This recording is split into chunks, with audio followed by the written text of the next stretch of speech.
On this vote, the yeas are 50, the nays are 50. The Senate being evenly divided, the Vice President votes in the affirmative. The bill as amended is passed. Vice President JD Vance presiding over the Senate announcing passage of the Budget Reconciliation Bill, also called the One Big Beautiful Bill, containing President Donald Trump and Congressional Republicans' domestic agenda of tax cuts, spending cuts, and more money for border security and defense. Senator Lisa Murkowski, Republican of Alaska, providing the necessary yes vote for passage after negotiating last-minute changes on health care and food aid for her state. The bill now goes back to the House for another vote on the Senate modifications, and if it passes there, it can be signed into law by the president. Welcome to Washington Today on C-SPAN Radio for Tuesday, July 1st, 2025. We'll have all the day's developments on budget reconciliation just ahead. Also today, Federal Reserve Chair Jerome Powell confirms that the Fed would have cut interest rates this year had it not been for President Trump's Liberation Day high tariffs, whose impact, the chair says, on inflation is still uncertain. Secretary of State Marco Rubio meets with the foreign ministers of Australia, India, and Japan, the so-called Quad, as tariffs and trade talks continue with those allies. And President Trump visits a new immigrant detention center in a remote area of the Florida Everglades, dubbed Alligator Alcatraz, and says it could be a model for similar facilities to increase deportations. Associated Press writes that Senate Republicans hauled President Donald Trump's big tax breaks and spending cuts bill to passage Tuesday on the narrowest of votes, pushing past opposition from Democrats and their own GOP ranks after a turbulent overnight session. Vice President JD Vance broke a 50-50 tie to push it over the top. The three Republicans opposing the bill were Thom Tillis of North Carolina, Susan Collins of Maine, and Rand Paul of Kentucky. The bill still needs to go back to the House. The bill has to pass the House again before Trump can sign it into law, and the difficulty for Republicans is not expected to let up. Speaker Mike Johnson warned senators not to deviate too far from what his chamber had already approved. But the Senate did make changes, particularly to Medicaid, risking more problems as they raced to finish by Trump's 4th of July deadline. That was from Associated Press. President Trump was in Florida touring that new immigrant detention facility when the Senate passed the bill, and a reporter asked him about it. The bill is now passed in the Senate, but we are already hearing from some Republicans in the House who say they cannot get on board with the changes that were made to the bill in the Senate. What is your message to those holdouts? Well, I just heard that about the Senate, and the bill just passed, and it tells you there's something for everyone. I mean, it's a great bill.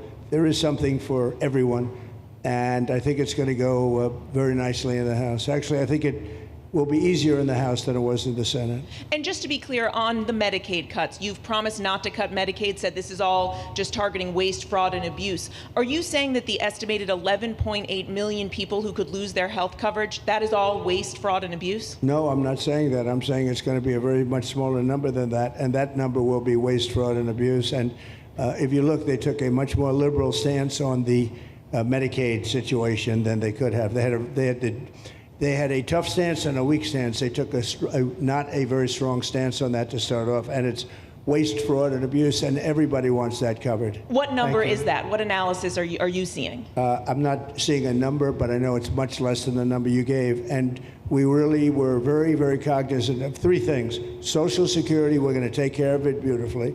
Medicare and Medicaid. And we are going to save it, whereas the Democrats are going to, you won't have it. They will destroy Medicare and Medicaid, and they have to because their numbers don't work.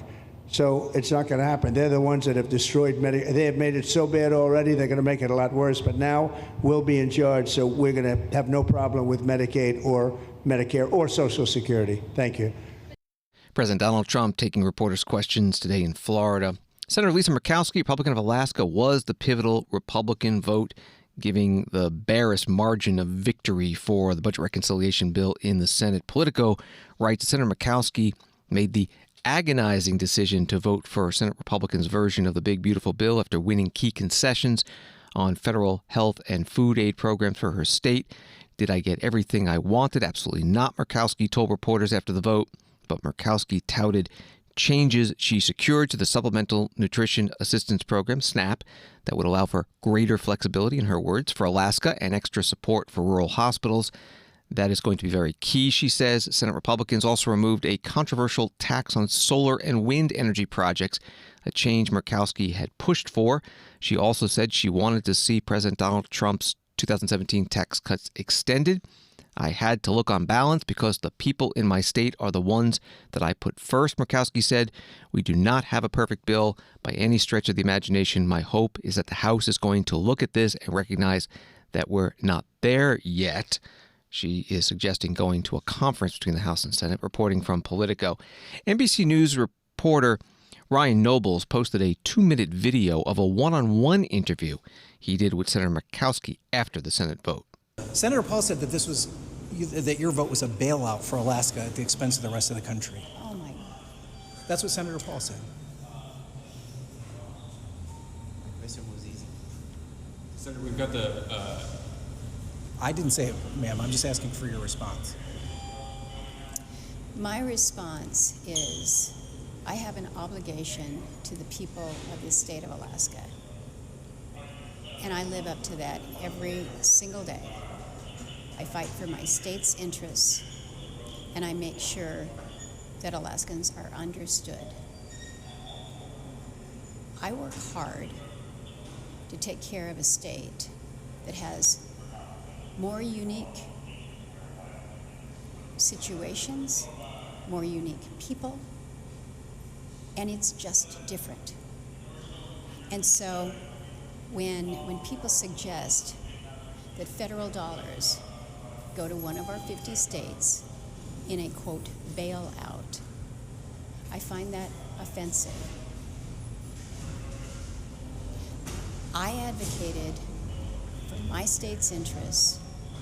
I will continue to do that, and I will make no excuses for doing that. Do I like this bill? No, because I tried to take care of Alaska's interests. But I know that in many parts of the country, there are Americans that are not going to be advantaged by this bill. I don't like that. I don't like the fact that we moved through an artificial deadline, an artificial timeline to produce something to meet a deadline rather than to actually try to produce the best bill for the country. But when I saw the direction that this is going, you can either say, I don't like it, and not try to help my state, or you can roll up your sleeves. Senator Lisa Murkowski, Republican of Alaska, speaking with NBC News Chief Congressional Correspondent Ryan Nobles about the budget reconciliation bill that passed today, with her vote being the one that put it over the top. It was a 50-50 tie, and Vice President JD Vance, as president of the Senate, could break the tie, made it 51-50. Senator Rand Paul, Republican of Kentucky, writing on X why he voted no. He writes, throughout the vote-a-rama, I was working all night to stop Congress from adding to our debt. I met with Vice President Vance, and I reiterated my offer to vote for the bill if it included a 90% reduction in the debt ceiling. No earmarks, no handouts, just real fiscal reform. I wasn't looking for favors. I wasn't horse trading. I was fighting for the American people and against our out-of-control debt. Bottom line, I offered my vote for fiscal sanity. Congress chose to sell out taxpayers instead.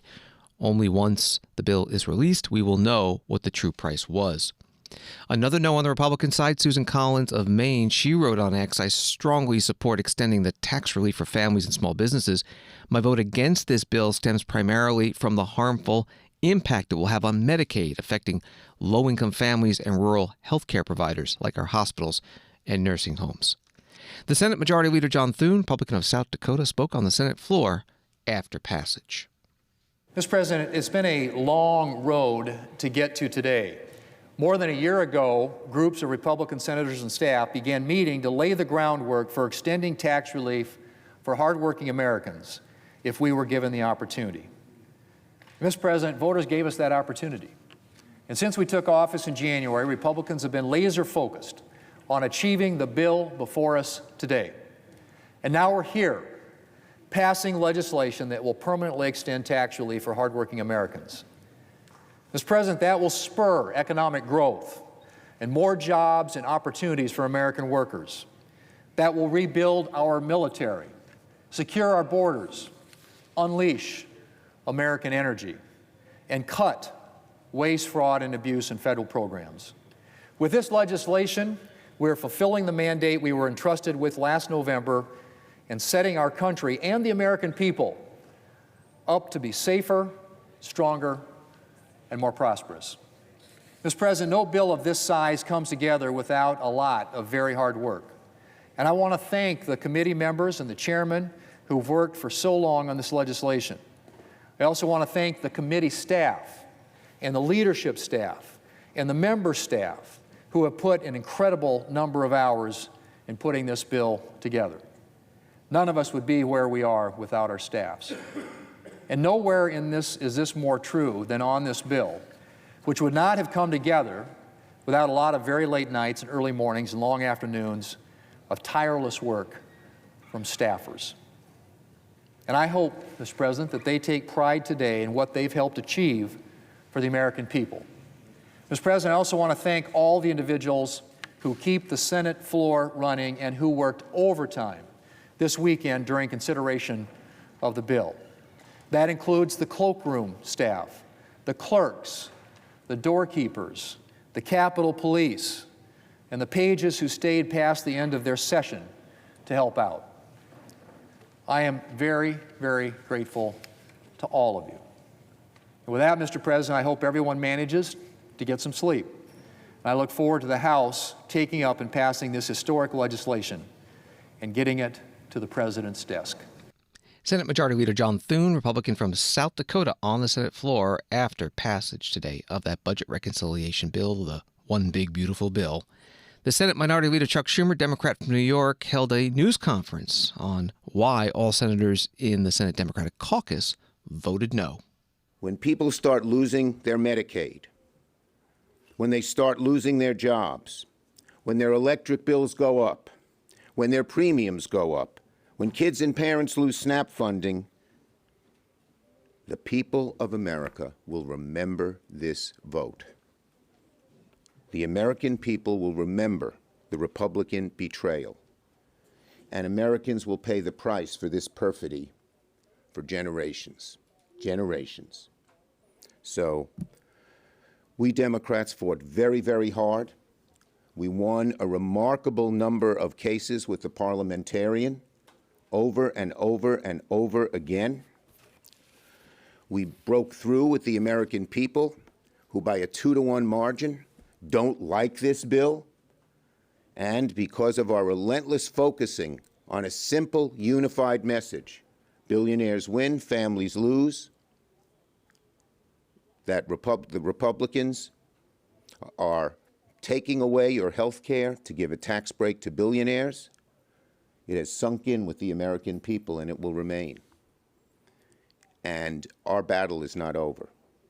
We're going to be fighting in July and August and throughout the year, reminding Americans when their hospitals close, when their health insurance is cut off, when their friends lose their jobs because clean energy has been so decimated.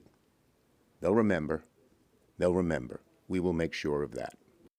Senate Minority Leader Chuck Schumer, Democrat from New York, opening up a news conference.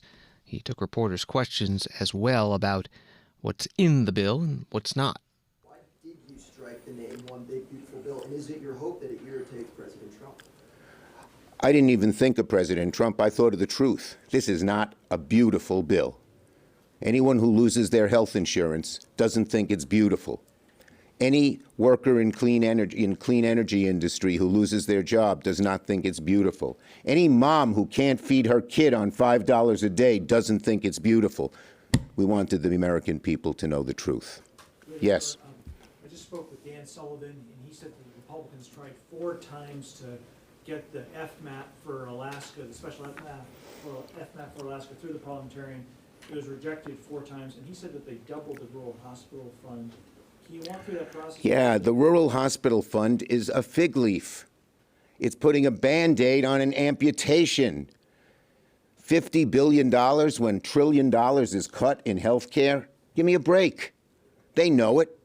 They know that that money is not going to cover so many of the people who lose their jobs and so many of the hospitals close. It's not enough. But the right-wing MAGA people didn't want. They wanted to slash Medicare. They wanted to slash Medicaid. And they also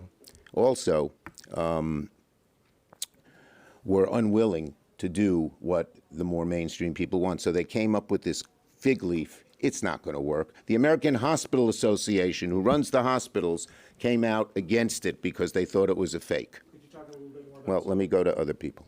Leader Schumer, with the SALT cap being extended and if the tax cuts are extended too, will your constituents benefit from that, though? Look, the bottom line is my constituents are going to be hurt dramatically. New York has 7 million odd people, 7 million plus people on Medicaid. They're going to get hurt. New York has hundreds of thousands of people on SNAP. They're going to get hurt. New York has tens of thousands of clean energy jobs. Many of them will be gone. They're going to get hurt. So this bill is very bad for New York and very bad for America. It's bad for every state. Ask Tom Tillis. Senate Minority Leader Chuck Schumer, Democrat from New York, at a news conference after the Senate passed the budget reconciliation bill as written by the Republican majority, 51-50, with Vice President JD Vance breaking the 50-50 tie. At the beginning, you heard that Senator Schumer was asked about his successful motion that he made right before final passage to remove the official name of the bill as the One Big Beautiful Bill Act. And on some of the other issues he was asked about, CNN writes Republicans have removed a last-minute excise tax on wind and solar projects from the latest version of President Trump's agenda bill that energy experts and business groups said would have been a potential killer to the renewable energy industry. The tax would have increased the price of new wind and solar projects and significantly decreased the amount of clean energy put on the electrical grid. And also from CNN, Senate GOP leaders have doubled the size of the rural hospital fund sought by centrists like Senator Susan Collins of Maine. In the latest version of President Trump's agenda, the fund now includes $50 billion, which would be doled out between 2026 and 2030, going into effect 2 years earlier than initially expected. That was from CNN. One of the last amendments the Senate voted on before final passage to the budget reconciliation bill concerned food aid and the change to get Senator Lisa Murkowski, Republican of Alaska's key vote. American Prospect writes that Murkowski was able to secure a waiver from cost-sharing provisions that would, for the first time, force states to pay for part of the Supplemental Nutrition Assistance Program, SNAP. In order to get that passed the Senate parliamentarian, 10 states with the highest payment error rates had to be eligible for the 5-year waiver, including big states like New York and Florida and several blue states as well. That was from American Prospect. Here's some of the floor debate. Senator Amy Klobuchar, Democrat from Minnesota, ranking member of the Agriculture Committee, offering an amendment. And then you're going to hear opposition from the committee chair, John Bozeman, Republican of Arkansas. In addition to the many outrages of this bill, $4 trillion in debt, millions of people off of their health care, in the middle of the night it got worse. And it's something that must see the light of day. And that is, we all know it shifts $64 billion to the states that they can't pay for food assistance, on the backs of veterans, on the backs of kids, on the backs of people with disabilities. But the whole reason we were told that it was shifted over to the states was so that we would incentivize states to reduce errors. In the middle of the night, the biggest hypocrisy of the entire bill, the Republicans have rewarded states that have the highest error rates in the country. 10 states with the highest error rates just to help Alaska, which has the highest error rate. So the message to the country and the nation's governors from the Republican senators is this: raise your error rates. Get them up to 10%, 20%, 30%, 40%. Make a whole bunch of mistakes when it comes to SNAP, because then you'll get more money. You won't have your cuts for a year. You won't even have them for the next year. For the rest of us, the states, all the states in the Midwest that are doing their best, they got to pay in. So senators decide, are you going to go with your states? Are you going to reward waste, fraud, and abuse? Because with this provision that you put in there, you have done the opposite. Strike this fiscal insanity from the bill and vote yes. Mr. President, Senator from Arkansas. I rise in opposition to the amendment offered by my colleague from Minnesota. We have amended the state matching funds requirement for SNAP to provide a delayed implementation date for states that have extremely high payment error rates. These states will have additional time to plan, to budget, and to adjust. This will help all states be ready for the change. By 2030, all states will have phased in and be subject to the matching funds requirement. The states involved, if we did fiscal year 24, again, the key to this is doing it in a fair way. Alaska is one of the states. Maryland's one of the states. Oregon's one of the states. New York's one of the states. Massachusetts, New Jersey, New Mexico, Florida, Georgia, Alaska, and D.C. Hardly Republican priorities. And I would do, as Amy said, I would vote what's important to your state. And if you've got a high error rate, this allows you additional time in order to get your house in order so that you will not be penalized. And with that, I ask for a yeas and the nays and encourage a positive vote. A no vote. No. A positive vote, meaning a no vote. Is there a sufficient second? That's a good recovery. There appears to be. There is. The clerk will call the roll. Ms. Also-Brooks. Ms. Baldwin. On the Senate floor earlier today, and Senator Amy Klobuchar's amendment failed. 45 yes, 55 no, and you heard at the end Senator John Bozeman opposing that. A note about the amendment and motion votes to the budget reconciliation bill in the Senate. New York Times writes that just after sunrise on Tuesday, the Senate began its 45th consecutive vote to continue seeking changes to President Trump's massive domestic policy package, setting a record for the biggest so-called vote-a-rama in Senate history. In all, senators voted 49 times, surpassing a record set in March 2008 during a budget debate. The voting lasted roughly 27 hours from shortly after 9 a.m. Eastern Monday to minutes after noon Eastern on Tuesday. New York Times writes it's not clear if that, too, was a record. The Senate does not track that figure. We will note, though, that C-SPAN 2 television and the free C-SPAN Now mobile app did cover it all. Also, this from Associated Press: few amendments received overwhelming support except one that stripped a provision barring states from regulating AI if they received certain federal funding, which passed 99-1. Well, because the Senate has passed the budget reconciliation bill with changes to the House version, again, today's vote was 51-50, Vice President JD Vance breaking the 50-50 tie, it now goes back to the House, and the first stop, the Rules Committee, which met today. The chair is Virginia Foxx, Republican from North Carolina.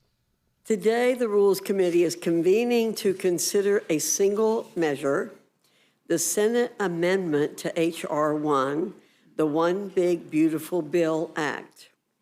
With the Senate having completed its respective process, H.R. 1 has returned to the People's House for final consideration. And while I don't often think that the other body improves our legislation, it's important to recognize that much of what the House included in H.R. 1 when we initially passed it is still included. And I'm sure that our committee chairman will bring attention to that. Things like tax relief for working families, reducing waste, fraud, and abuse in government programs so they remain focused on those who truly need the programs, a historic investment designed to strengthen our armed forces, protect our borders, and keep Americans safe. I could go on and on about all the great things in this One Big Beautiful Bill. However, I think it's important to recognize that when this passes, it will go directly to the President's desk so that he may sign it into law and deliver a long line of massive wins for the American people. Indeed, this process has been long, and the thoughtful deliberations and efforts on part of committees, members, and staff is highly commendable. And while those diligent efforts have been undertaken by many, we have still heard the same doomsayers yelling to the rafters week after week about this legislation.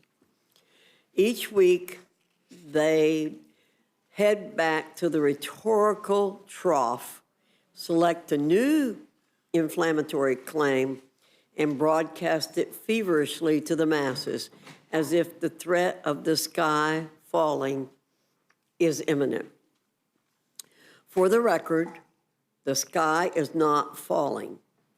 We're all too familiar with this worn-out song and dance routine. The fact is that Americans are not fooled by these ludicrous claims. They're not buying into the fear-mongering because they know better. They see the One Big Beautiful Bill Act as a monumental opportunity, an opportunity that will spur even more prosperity within the nation and further propel America into the golden age where it truly belongs. Congresswoman Virginia Foxx, Republican of North Carolina, the Rules Committee chair, opening today's meeting on the budget reconciliation bill. If the committee reports a resolution setting the rules for floor debate, that could happen Wednesday. The House meets at 9 a.m. Eastern that day. Fox News reporting, though, it's not clear how long the House Rules Committee meeting will go. When the panel considered the House's own version of the bill in May, Democrats introduced dozens of amendments to symbolically object to the bill and delay the process. Meanwhile, two conservatives on the House Rules Committee, Ralph Norman, Republican of South Carolina, and Chip Roy, Republican of Texas, are among those in the lower chamber raising concerns about the bill. Their opposition in committee would not be enough to stop it, but the legislation could face serious threats.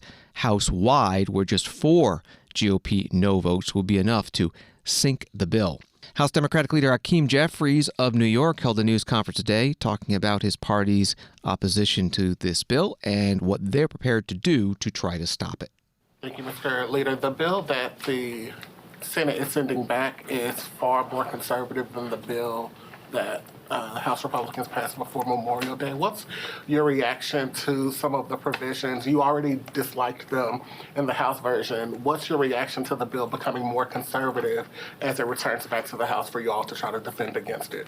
Why would any so-called traditional Republican, particularly those who are in swing seats all across America, vote for a bill that will aggressively and actively hurt their constituents?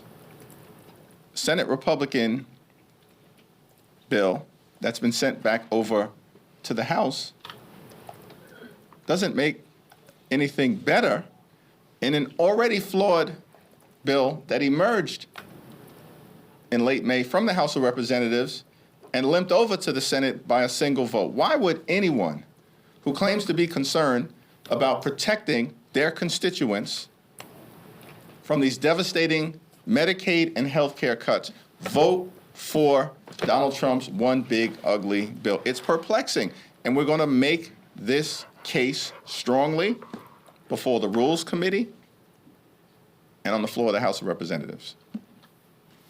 Are Democrats planning for anything like procedural motions to adjourn or anything on the floor to try and delay passage at any point of the bill? We have a leadership conversation at 5:15 today, and then we'll have a caucus meeting at 6. All legislative tools and options are on the table. Do you plan on using a magic minute on the floor today, tomorrow? All procedural and legislative options are on the table. Do you expect the entire caucus to be here this week? It's my expectation that every single member of the House Democratic Caucus will be present, and every single House Democrat is strongly opposed to this GOP tax scam, this disgusting abomination, this one big ugly bill that will rip health care away from millions of Americans. House Democratic leader Hakeem Jeffries of New York at a news conference. Speaker Mike Johnson, Republican of Louisiana, posting a joint statement with the other members of the House Republican leadership. The House will work quickly to pass the One Big Beautiful bill that enacts President Trump's full America First agenda by the 4th of July. The American people gave us a clear mandate, and after 4 years of Democratic failure, we intend to deliver without delay. Republicans were elected to do exactly what this bill achieves: secure the border, make tax cuts permanent, unleash American energy dominance, restore peace through strength, cut wasteful spending, and return to a government that puts America first. That statement from Speaker Mike Johnson. Washington Today continues in a moment. Democracy. It isn't just an idea. It's a process shaped by leaders elected to the highest offices and entrusted to a select few with guarding its basic principles. It's where debates unfold, decisions are made, and the nation's course is charted. Democracy in real time. This is your government at work. This is C-SPAN, giving you your democracy unfiltered.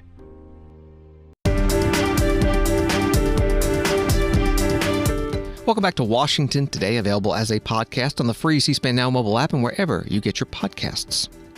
Story from the Washington Times. Fed Chair Jerome Powell said Tuesday the magnitude of President Trump's April 2nd Liberation Day tariffs forced the central bank to take its time instead of bowing to the White House and cutting interest rates sooner.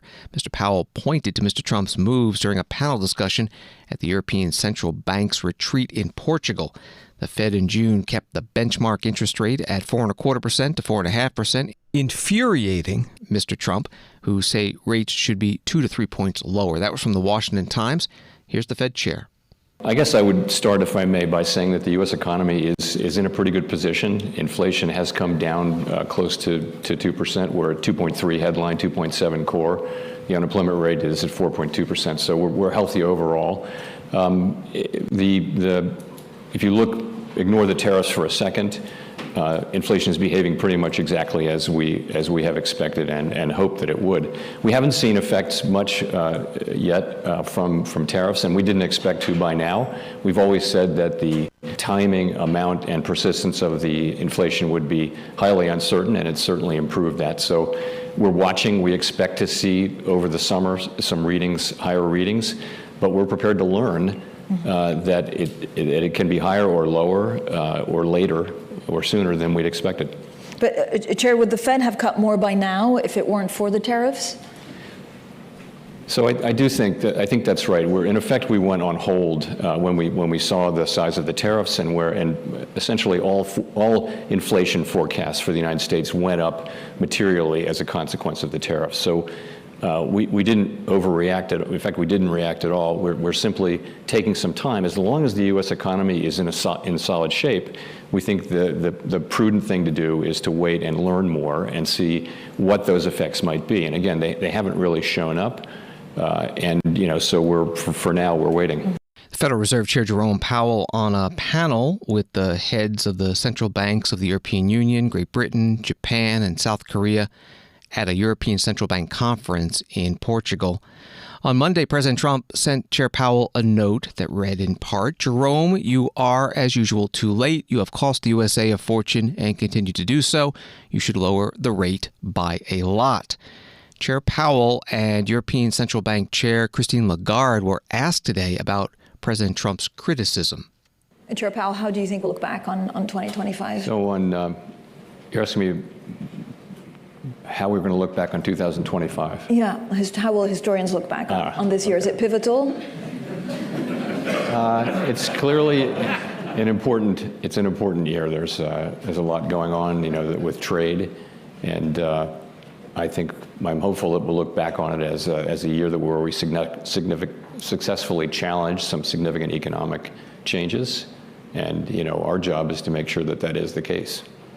You get attacked by the president a lot on a personal basis. Does it make your job harder? I'm very focused on just doing my job. I mean, there are things that matter are using our tools to achieve the goals that Congress has given us: maximum employment, price stability, financial stability, and that's what we focus on 100%.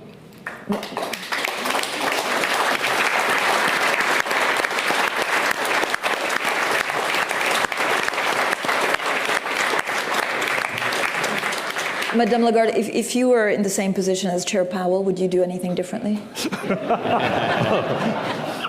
I think I speak for myself, but I speak for all colleagues on the panel. I think we would do exactly the same thing as our colleague Jay Powell does. The same thing. Yeah.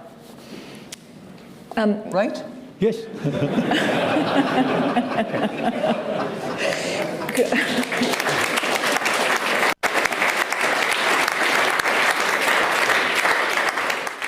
Christine Lagarde is the head of the European Central Bank, which hosted this conference in Portugal. And you heard from the Fed Chair Jerome Powell, the other central bankers there coming from Great Britain, Japan, and South Korea. Wall Street today, the Dow up 400, NASDAQ down 166, S&P down 6. Some news about the fate of some government agencies in the United States. Fox News writes that FBI Director Kash Patel is shutting down the J. Edgar Hoover building and moving its headquarters across Washington to the Ronald Reagan Building and International Trade Center, with President Donald Trump touting the move, telling Fox News Digital that the FBI will finally have the kind of building they deserve. Fox News Digital exclusively obtained a Tuesday memo Patel sent to the FBI notifying employees of the relocation and stressing that it is the most cost-effective way to serve the American people. That was from Fox News. Senator Chris Van Hollen, Democrat from Maryland, putting out a statement. Let me be clear. I will oppose the use of any funds to move the FBI headquarters to a location other than the Greenbelt site, which was selected after exhaustive review because, unlike the Reagan building, it is a secure location that meets the FBI's mission requirements. This Trump proposal disregards the safety of the men and women of the FBI. Another Fox News story, USAID will no longer send foreign assistance across the globe, with the State Department taking over any such programs that President Donald Trump's administration wishes to continue. Secretary of State Marco Rubio announced Tuesday. Rubio made the announcement in a statement saying USAID had for decades failed to ensure the programs it funded actually supported America's interests. State Department will take over foreign assistance programs beginning July 1st, he said. And from Gothamist, a federal judge has temporarily blocked the Trump administration from executing its plan to shrink and restructure the U.S. Department of Health and Human Services in response to a lawsuit filed by New York and 19 other states, which argued the funding and staff cuts would be detrimental to health care in those states. That was from Gothamist. This is Washington Today. President Trump on Tuesday, writes CBS News, toured the site of a new immigration detention center in South Florida that state officials are calling Alligator Alcatraz. Florida Governor Ron DeSantis and Department of Homeland Security Secretary Kristi Noem are visiting the facility alongside the president. The controversial detention facility is at the Dade Collier Training and Transition Airport in the Florida Everglades, which has its own runway in an environment known for its treacherous terrain and wildlife. Mr. Trump joked in his remarks that we're going to teach them how to run away from an alligator if they escape prison. Mr. Trump invited the press to join the tour of the makeshift facility, which he called so professional and so well done. Rows of bunk beds were lined up behind chain fences. That was from CBS News. During a roundtable discussion as part of this visit, President Trump and Governor DeSantis were asked about critics of the facility. Thank you. Mr. President, how do you respond to critics who fear that a 3,000-bed detention center and the waste that could produce will pollute the surrounding federal protected land, including land that both administrations have invested billions of dollars in restoring? Well, I was one of those that invested billions of dollars and hundreds of millions of dollars right here in the Meadowlands, but in the Everglades, and the Meadowlands too in New York. If you look at what we did up there, speaking of the Meadowlands, a lot of places like this, but this is a very unique one. One thing I'll say about this land, we'll be gone 1,000,000 years and this land is still going to be here. It's not going to be much different. You'll have the water moccasins, you'll have the alligators. You may not have people, but you're going to have all those animals. They're going to be around, and you got plenty of them out here. I think it was a brilliant choice, and I think almost anybody in his or her right mind would say this was a brilliant choice. I give the governor a lot of credit for using this piece of land. And in addition to that, it's on top of something that was already developed. It's an airport. You know, you have the runways, you have so it's already been developed. So it's not like you're dropping dirt right into the thing. There was zero movement of that. That was done many years ago because the airport's very old. But it was an abandoned railroad, an abandoned airport, and frankly, it's like perfect. And you can do expansion on this site substantially without doing anything. So, the people, I heard them complaining about the Everglades. There's no I don't think you've done anything to the Everglades. I think you're just enhancing it. This was already here. How long has the airport been here? Decades. Many decades, yeah. And they have, Kevin, all these guys, have a waste plan, like the wastewater gets trucked out, potable water gets, literally, they have, even our DOT has put things up in case there's any seepage, which we don't.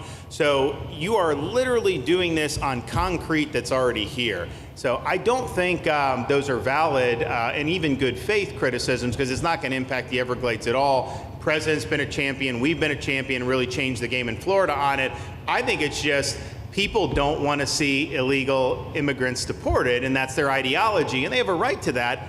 But illegal immigration's unpopular, so they know that they're going to have less effect trying to do it. So they're going to try, oh, well, no, it's just about the Everglades. But really, I think a lot of those people, they just don't want to see illegals deported. Because if you actually hear everyone's here, you obviously know there's zero land that's being disturbed. Well, when we talk about popularity, though, I will say I ran on the issue of illegals, and we have to get them out. And I won 82% on that issue.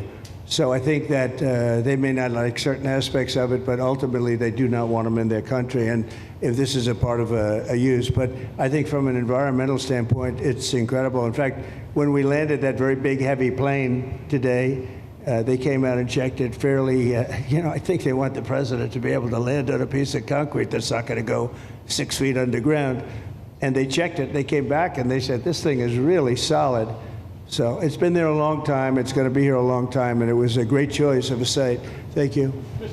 President Donald Trump and Florida Governor Ron DeSantis taking reporters' questions at a roundtable at the immigrant detention facility in Okeechobee, Florida, dubbed Alligator Alcatraz. Congresswoman Lois Frankel, Democrat of Florida, who represents West Palm Beach, where the president's Mar-a-Lago private club is located, putting out a statement. The proposed Alligator Alcatraz detention center is an affront to our environment, our state's resources, and basic human dignity. We need real immigration reform, not political stunts. Turning our treasured Everglades into a prison camp where migrants, most of whom live here peacefully and contribute to our economy, would be held in sweltering, inhumane conditions is not who we are as Americans. That was from Congresswoman Lois Frankel. CBS News writing about this. The facility will have up to several thousand beds to house, process, and deport individuals who are in the country illegally. Florida officials say the site will have at least 200 security cameras, at least 28,000 feet of barbed wire, 400-plus security personnel, and 24/7 air conditioning. Story from Deadline.com. CNN defended its report on a new app that tracks sightings of immigration and customs enforcement agents in users' areas. Trump administration officials have warned the network that it has sought Justice Department guidance to see if the network can be prosecuted over the report, which was published on Monday. A CNN spokesperson said on Tuesday, this is an app that is publicly available to any iPhone user who wants to download it. There is nothing illegal about reporting the existence of this or any other app, nor does such reporting constitute promotion or other endorsement of the app by CNN. That's the article from Deadline.com. President Trump and Homeland Security Secretary Kristi Noem were asked about this during the tour of the immigrant detention facility in Florida. Question coming from YouTuber Benny Johnson. Mr. President and Madam Secretary, CNN yesterday pushed an app that lets you track where ICE agents are. Tom Homan was saying that perhaps CNN should be prosecuted for that. That's obstruction of law enforcement. Your response? Yeah, we're working with the Department of Justice to see if we can prosecute them for that, because what they're doing is actively encouraging people to avoid law enforcement activities, operations, and we're going to actually go after them and prosecute them with the partnership of PAM if we can, because what they're doing, we believe, is illegal. And they may be prosecuted also for having given false reports on the attack in Iran. Yes. They were given totally false reports. It was totally obliterated, and our people have to be celebrated, not come home and say, what do you mean we didn't hit the target? We hit the target perfect. The pilots came home and they said we hit the target perfect. So they may be very well prosecuted for that. What they did there we think is totally illegal. Okay, let's go. Follow us. President Donald Trump and Homeland Security Secretary Kristi Noem also there. Florida Governor Ron DeSantis, part of the tour of the immigrant detention facility in Florida, and reporters asking them some questions. Story from Reuters. U.S. Secretary of State Marco Rubio hosted his Australian, Indian, and Japanese counterparts on Tuesday, seeking to boost efforts to counter China, even as trade and other bilateral disagreements introduce friction into their relationships. The four countries known as the Quad share concerns about China's growing power, but ties have been strained by President Donald Trump's global tariff offensive, from which none of the members have been spared. That was from Reuters. Secretary Rubio led off the statements at the State Department. Well, thank you all for joining us here today. I'm reminded by my colleagues from India, Australia, and Japan that within an hour of becoming the Secretary of State of the United States, this was my first meeting. So we like to do these every 6 months, right? Every 5 months. But we're honored to host them here today in this very important partnership that has developed over the years and that I think has really taken wing in the last few months, and we want to continue to build on. These are very important countries. These are very important strategic partners and allies of the United States, and together we have a lot of shared priorities, a lot of things we care about in the world. I think there are many global problems, but also problems that we face in our respective countries that can be solved by us cooperating together. One of the challenges upon coming, although this is a great partnership and a great forum in which to discuss these issues, one of the challenges has been something new like this, is turning meetings and gatherings where we talk about ideas and concepts into a vehicle for action, into a vehicle for actually being able to take concrete actions. And that's the next step in this great partnership, is to actually begin to see concrete actions and steps being taken in conjunction with one another, in coordination with one another, in partnership with one another, for the benefit of our respective countries and ultimately of many other countries in the world. There are many countries that are going to benefit from this partnership, even though they're not members of it. And it's not simply a security matter. It's largely, in many cases, about economic development. In fact, later today, we'll be hosting here in this building a number of companies. I think over 30 or 40 companies was the last count.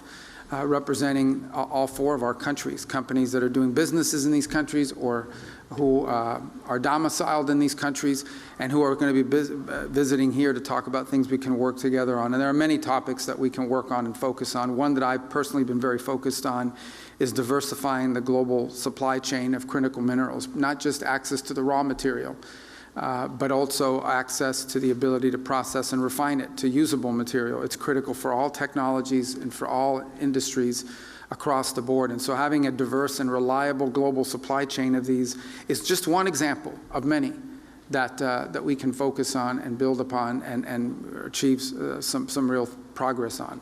So that's the hope for this partnership. That's why it's so important to host it here today. And in addition to the bilateral relationships we have with each of the three partner nations that are here, it's also important within this forum to turn it into one where we begin to focus on specific issues that we want to work together on and begin to deliver action on those issues. And today's the next step in that process. It's an honor to host them. And now I'm going to ask who's become a friend. I've seen him a number of times now in just 6 months on the job, and I was just telling him how much he travels. I follow the news, and every time I see he's somewhere else in the world, so he's been very busy. But my colleague from India, who will be followed by my colleague from Australia, and then, of course, Japan, who I've also seen quite a number of times. In fact, I've seen you more than my own children, and because he's at some of the same forums that we've been on, and it's been an important partnership as well. So I'm grateful to all of you for being here today. Welcome to the State Department. Welcome to Washington. And I look forward to visiting you in your respective countries as well, and for the progress that we're making together in this very, very important partnership and forum that we've created. So thank you. Thank you. Secretary of State Marco Rubio at the State Department opening up the statements, and then the other three foreign ministers did make statements as well from the Quad countries, Australia, India, and Japan. No one answered any reporters' questions. Treasury Secretary Scott Bessent said on a Fox News interview today that the U.S. and India are very close to a deal to lower tariffs. And a story from Reuters on Monday, President Donald Trump expressed a frustration with U.S.-Japan trade negotiations as Treasury Secretary Scott Bessent warned that countries could be notified of a sharply higher tariff as a July 9th deadline approaches despite good faith negotiations. Trump wrote in a social media post that Japan's reluctance to import American-grown rice was a sign that countries have become spoiled with respect to the United States. That was from Reuters on Monday. From Associated Press, televangelist Jimmy Swaggart, who became a household name, amassing an enormous following and multi-million-dollar ministry only to be undone by his penchant for prostitutes, has died. Swaggart died decades after his once vast audience dwindled and his name became a punchline on late-night television. His death was announced Tuesday on his public Facebook page. A cause wasn't immediately given, though at 90 he had been in poor health. That was from Associated Press. The scandal hit in 1998. 2 years earlier, 1996, he spoke at the National Religious Broadcasters Convention about politics and religion, and C-SPAN was there. I believe today that the Judeo-Christian principle is the foundation of every freedom and every iota of prosperity that this nation has. I believe it has given us these freedoms, given us this prosperity. And the issue at stake here today, as our opponents, if I again would call them that, has stated that the fundamentalist right, we've been called kooks, we've been called a lot of things, and we're trying to ram our beliefs and our narrowly confined desires down the collective throats of this nation. Well, the issue and the argument is not with me, it's not with Jerry Falwell, it's not with fundamentalists. The issue is with the Word of God. That's where it is. It's with the Bible, the Word of Almighty God. Televangelist Jimmy Swaggart at the 1986 National Religious Broadcasters Convention. From C-SPAN's video library at cspan.org. Jimmy Swaggart has died at the age of 90. Governor Jeff Landry, Republican of Louisiana, where Jimmy Swaggart was born, writing today on X, "Rest in peace to Reverend Jimmy Swaggart. He devoted much of his life to bringing people to Christ.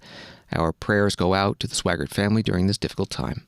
Thanks for listening to Washington Today. Sign up for C-SPAN's evening newsletter word for word and get the stories making headlines in Washington sent to your inbox every day. Subscribe at cspan.org/connect. Have a good night.